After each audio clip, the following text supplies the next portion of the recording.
All right, let's just jump right into this, because it's a real head-scratcher. On one hand, you've got this declaration of a war on narcoterrorists, and on the other, a full presidential pardon for a convicted drug kingpin.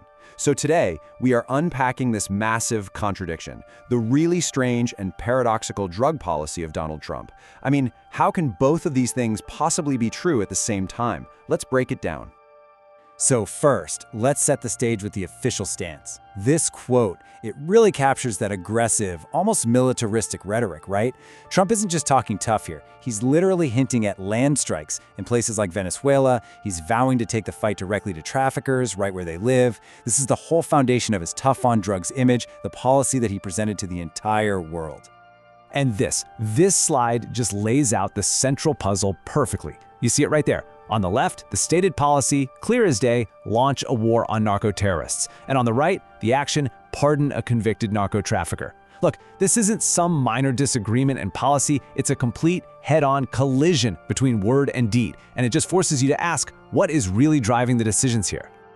Okay, so let's dig into the first half of this equation, the declared war on drugs. You gotta understand, this wasn't just some stuff he said on the campaign trail. No, it was framed as a serious foreign policy move with a special focus on Latin America. What's really fascinating here is how all these pieces fit together to build this super hardline image. I mean, think about it. You label them narco-terrorists, and that immediately taps into this post-9/11 mindset of fighting enemies abroad. Then you add talk of land strikes and going after people where they live. It all projects this image of ultimate strength and seriousness. Every single piece of this was designed to scream one thing: zero tolerance. And then, seemingly out of the blue, you get a complete 180, a total reversal. Just as this whole war on drugs thing is being broadcast to the world, a decision gets made that just seems to undermine the entire effort. So here's the kicker.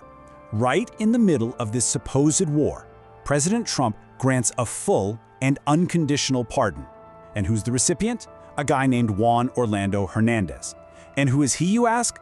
Oh, just the former president of Honduras, a country that is absolutely central to the drug routes in that whole region.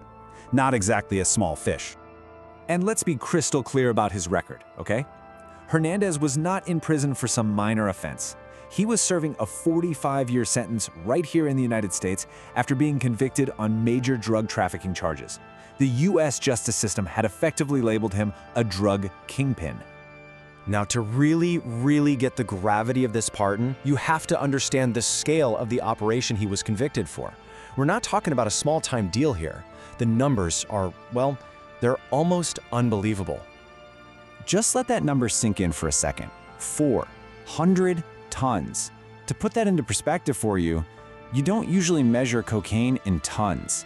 It is a truly staggering amount of narcotics that he helped funnel into the United States, all while he was leading his country. And if 400 tons is still kind of hard to wrap your head around, try this number. That represents an estimated 4.5 billion individual doses. Yeah, billion with a B.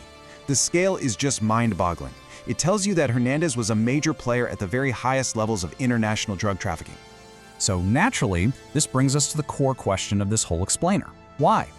Why on earth would a president waging a very public war on drugs pardon one of the biggest drug traffickers ever prosecuted by the US? Well, let's take a look at the official story.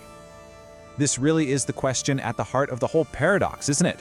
You have a tough-on-drugs president pardoning a man who, as we just saw, was responsible for smuggling 4.5 billion doses of cocaine. On the surface, the logic just completely falls apart. And that usually suggests the real reason might be hiding somewhere beneath the surface. So, when he was pressed for an answer, this was Trump's rationale.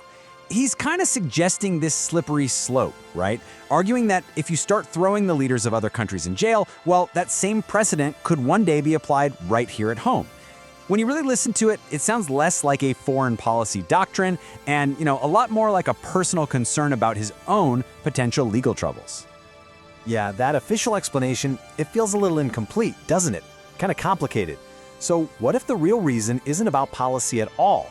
What if it's much simpler than that?